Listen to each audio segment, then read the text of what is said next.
Commander Zexthak observed the human colony ship through the viewport of his dreadnought, the Crimson Talon. The vessel drifted helplessly in space, its engines dark, communications silent, just as his tactical analysis had predicted. Pitiful, he muttered, his mandibles clicking with satisfaction. The hegemony had expected humanity to put up some grand defense, perhaps deploy their rumored super weapons or attempt some desperate last stand. Instead, they had simply stopped. "Sir," his communications officer chirped, "the human vessel appears to be completely disabled. No energy signatures, no weapon systems online. Shall we begin boarding procedures?" Zexthak's four eyes narrowed. Something felt wrong. In 40 cycles of conquest, he had never seen a species simply give up without firing a single shot. The humans had been formidable opponents in previous encounters, cunning, resourceful, and irritatingly unpredictable. This passive surrender didn't match their psychological profile. "Maintain distance," he ordered. "Run a full-spectrum analysis. I want to know what they're planning." The sensor technician's tentacles danced across his console.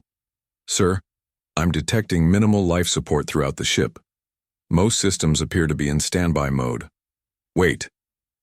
The technician's chromatophores flickered with confusion. "I'm reading some unusual energy patterns in their lower decks, but they're too faint to classify." Zexthak's instincts screamed danger, but his superiors expected results. The human colony ship New Horizon carried nearly 50,000 civilians, a prize too valuable to ignore. The hegemony's slave markets would pay handsomely for such healthy specimens. "Deploy boarding pods," he commanded reluctantly, "but maintain full tactical alert." Within minutes, 6 assault pods had latched onto the human vessel's hull. Zexthak watched through his soldiers' helmet cameras as they cut through the airlock doors. The corridors beyond lay dark and eerily quiet. "Proceeding to Level 7, reported Squad Leader Vactor. "No resistance encountered. These humans are either dead or—" The feed cut to static. "Squad Leader, report," Zexthak barked, but received only electronic interference in response. He switched to the feed from Squad 2. "Vactor's team has gone silent. Proceed with caution." Squad 2's leader, Kesrin, acknowledged and led her team deeper into the ship. They made it 3 more levels before their cameras also dissolved into static. Then Squad 3, then 4. Zexthak's mandibles ground together in frustration. "What are they doing over there? Are the humans fighting back?" His sensor officer looked up, membrane ears twitching nervously. "Sir, I'm still not detecting any weapons fire or energy discharges. But those strange readings in the lower decks, they're spreading." Before Zexthak could respond, Squad 5's leader screamed through the comm, "Something's in the walls, it's eating through our—" Static.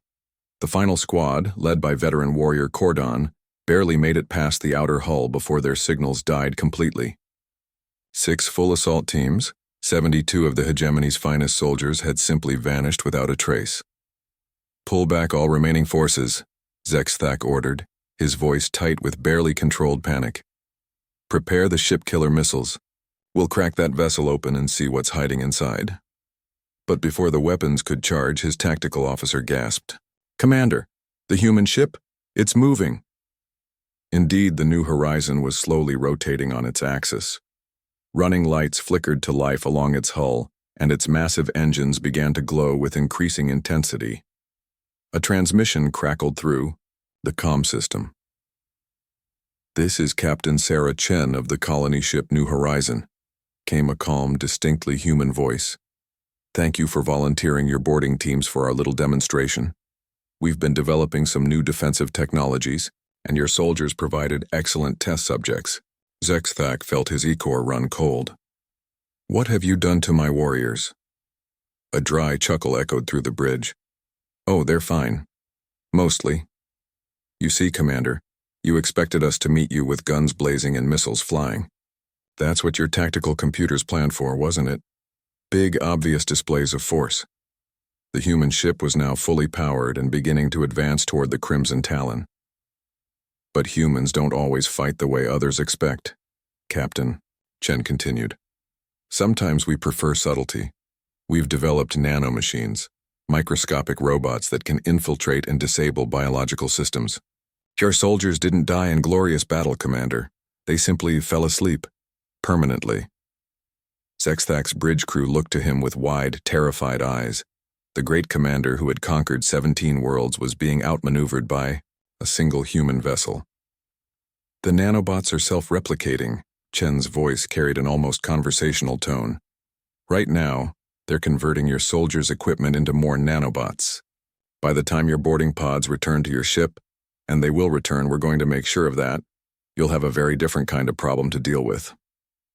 On the view screen, the boarding pods were indeed detaching from the new horizon and drifting back toward the dreadnought.